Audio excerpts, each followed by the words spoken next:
Hello, my name is Captain Matt Mossler. I am a reserve flight doc with the 932nd Airlift Wing, Scott Air Force Base, Illinois. As a civilian, I work as a local emergency department physician. Today, we are going to be discussing organizational leadership and the virtue of loyalty. We will be discussing loyalty. We'll be discussing a case study in regards to my medical military practice, and also some ethical theories as we navigate difficult scenarios. To start, I wanted to talk about a lecturer and writer named Stephen Coleman who writes about military ethics. He writes that loyalty, while it's a good virtue, can be particularly problematic. The problems arise when different loyalties that we have can become at odds with one another. Now, we all know that loyalty is an important trait, particularly for a military officer. We are loyal to our fellow airmen, our colleagues, we're loyal to our supervisors, we're loyal to our group, our wing, so on and so on. We're also loyal to the military, to the Constitution, to our country. And also, as a physician, we have a separate loyalty that's built into us. As a physician, as someone who's trained in medical school, we are taught about the Hippocratic Oath. At my medical school, we also took a version of the Hippocratic Oath that we swore to do what was best, what was right for our patient, and to put their needs above our own. So back to the question of where can this go wrong? Where can a tension arise? Well, I would like to discuss a case example. One of the most common places where I interact with people on a personal level or a sensitive level is doing personal health assessments, physical exams. It's oftentimes in these scenarios that people will share things about themselves that is sensitive. One particular case recently came up on a UTA weekend when I was doing a physical health assessment for a master sergeant in our medical group.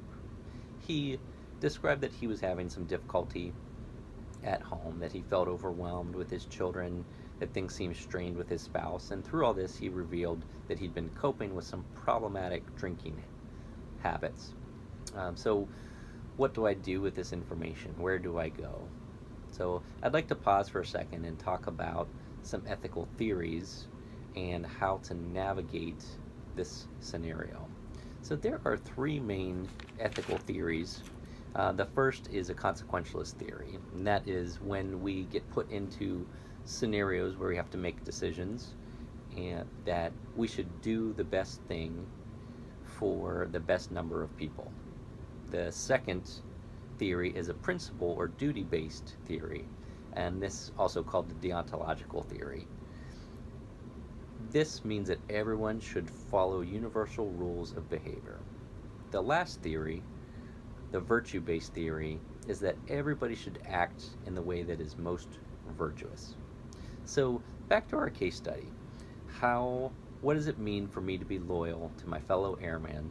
What does it mean for me to be loyal to my profession? And what does it mean for me to be loyal to my medical group and my wing, considering that this master sergeant is a co-worker, somebody known to us, somebody that works with us, and somebody that needs to be relied upon for his job? Well, to navigate this can be challenging, and one thing that it takes is emotional intelligence. Stan Emelander writes about emotional intelligence, and he describes it in four parts. First, he talks about emotional intelligence as needing self-awareness. For example, if this scenario makes me uncomfortable, then it may affect how well I can do to help the master sergeant. Second is self-management. How am I reacting in the conversation?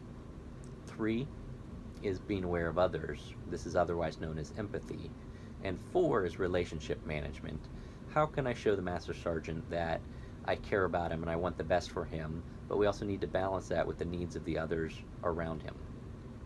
So I talked with the master sergeant and told him that I was concerned about what he had described to me, that as a father of 3, that I understood the stress that he was going through and that parenting is hard. But I encouraged him that his patterns of drinking may be problematic and it could lead to further, more difficult problems. And so he was very open to my feedback, and we were able to talk through the next steps of what he needed to do to get help.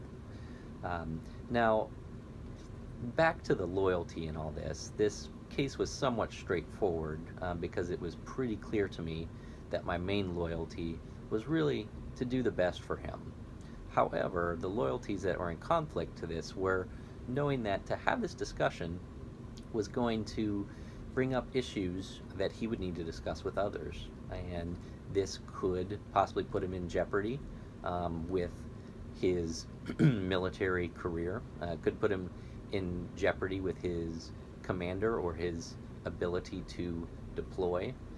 I knew that I needed to share these things with others in my medical squadron, also with our social worker, but knew that maybe not every personal detail needed to be shared.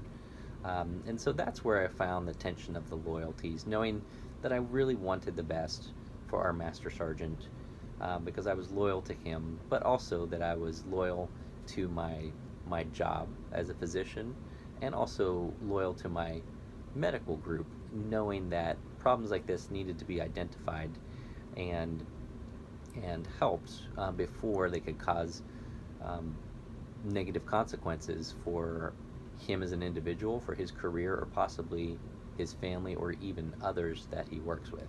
So, in summary, today we have talked about organizational leadership in regards to loyalty. We have reviewed loyalty, a case study, and also the different ethical theories that interplay with loyalty. Thank you for listening.